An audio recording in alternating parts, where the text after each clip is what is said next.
Kung sa Pilipinas ay nagluluto tayo ng goto kapag naglalakad na nga yung mga anak natin, dito naman sa India ay medyo kakaiba nga yung tradisyon nila at sa video nga na ito ay kukwento ko sa inyo kung ano nga ba yung ginagawa nila. Ivan! Dance, dance! Nagising nga kami ngayong araw sa sobrang lakas nga ng tugtugan dito.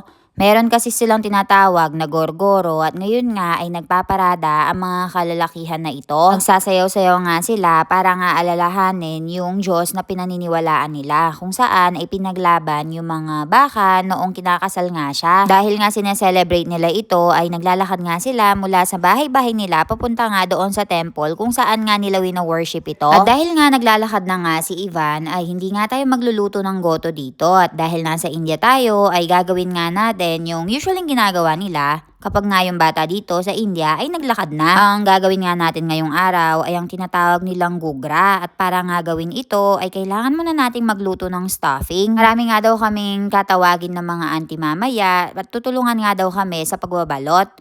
Ito kasing stuffing na ito guys ay gawa yan sa coconut. Tapos ay hinaluan nga nila ng asukal at dito nga ay gagawin natin yung base niya. Sobrang dami nga ang trabaho ngayon guys at napansin ko nga si Sonal Masi dito na ginagawa na nga yung household chores. Katapos nga daw ng pagtatrabaho niya sa bukid ay babalik nga daw siya dito sa bahay at tutulungan niya nga daw kami. Kaya naman ang sabi ko sa kanya, walang pressure dahil marami naman pupunta mga auntie dito. At buti na nga lang din, nandirito nga yung nagluluto sa bahay namin na si True Samasi. Kaya naman ay meron nga kaming extra helping hand. Ang dami pa nga nilang mga pinaglalagay na ingredients dito guys, pero hindi ko na nga iisa-isahin pa.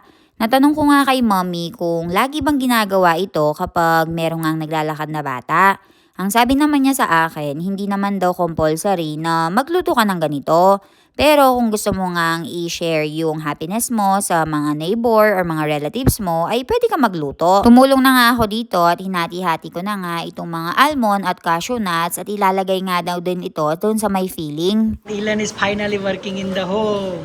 Oh, I'm working in the home all the time. It's just that I'm busy. Inumpisahan nga namin yung trabaho ng alas 9 at expect nga daw namin na matatapos nga kami ng alas 7 ng gabi dahil ang pinakamatagal nga daw na process ay ang pagbabalot. Nang okay na nga ang stuffing natin guys ay pinaghalo-halo na nga ito. Pagkatapos ay gumawa na nga tayo ng base at nang matapos nga din yung base ay dumating na nga din yung mga tutulong sa atin. So, ito naman yung pagkain natin for today. Masi ako keway? Handuo. Dahil nga busy din kami ngayong araw ay mabilisan nga lang din yung pagkain na niluto namin at ito nga yung tinatawag nilang handwo. Alam nyo nga kung paano gumawa ng chapati ay parang ganun nga lang din yung gagawin natin pero kailangan nga natin ng malambot na version. Pagkatapos ay bibilugin nga natin ito gamit yung velan at dyan nga natin ilalagay yung stuffing. Medyo matabang nga yung nagawa nila kaya naman ay dinagdagan nga nila ng refined sugar. Ngayon nga guys ay narealize ko kung bakit nga laging sumasakit yung mga likuran ng mga auntie dito dahil sa sobrang habang proseso ng mga pagkain nila. Maging ako guys ay kalahating araw pa lang na tumutulong ay sakit na talaga yung likuran ko. Paano pa kaya sila na almost 30 years nang gumagawa ng mga gawain sa bahay? At syempre, dahil medyo matagal na nga tayo dito sa India, ay na-practice na nga tayo sa pagtulong. Kaya naman ay alam na natin yung gagawin natin. Sa Pilipinas ba guys, ano yung usually ginagawa nyo kapag naglalakad na yung mga anak ninyo? Kumpara sa atin ay sobrang simple nga lang ng niluluto natin na tinatawag na goto. Dito naman, maghapon nga silang nagtatrabaho at inaabot ng gabi para nga lang matapos ito.